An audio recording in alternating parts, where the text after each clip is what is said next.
الكوبري. يلا. ايه يا ست الكل، السلام عليكم. وعليكم السلام. رايحه فين واسمك ايه حضرتك؟ انا رايحه الدار بتاعت الدكتور حنان. طب يا ستي احنا خلصنا من ابو عبد الله، جاي من الاردن وهو كان واخد الحمار ومعدي، وانا جايه من القاهره على نفس الحمار. على نفس الحمار يا سيدي. هتقطع عيش يا ستي كده كده، هتقطع عيش يعني. لا الحمار ده بتاع الحاجه كده، روح على المركز.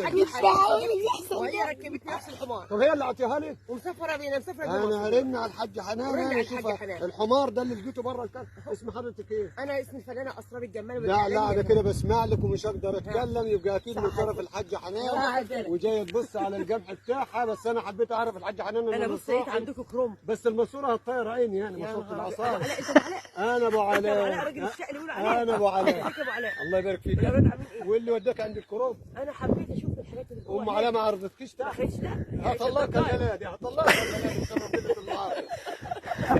طلعها ونجوزك واحده ثانيه. علاء في الدنيا والله العظيم بجد.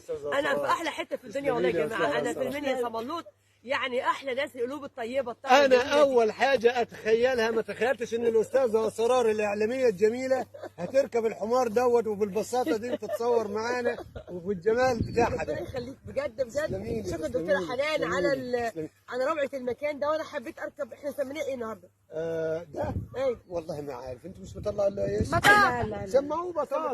بطاطا. بطاطا ده بطاطا بتاعنا. طب يا تجيب لي البطاطا بطاطا يا بلاش يا ولد، وروح رجع البطاطا يا بلاش يا ولد. الشوكولاته سقف للاستاذه اسرار، وكمان سقف للحاجه حنان الست الجميله اللي ورتنا الناس الجميله الحاجه دي. حنان وعائله السعاده كلها واسرتك الكريمه. شكرا. وانا طبعا بشكر بطاطا ان هو استحملني. هو ده تمام، ده هو عنده كده استعداد يبقى ساعه. شكرا لبطاطا. طب يلا بينا نتمشى ريش شويه بنخاف يا عليه. مؤاخذه بطاطا بعد. تعالي يا بطاطا وهتوقعني يا بطاطا. لا يحتوقع. يا بطاطا منين هتقع؟ بص لف كده يا ابو علاء. راحت. اه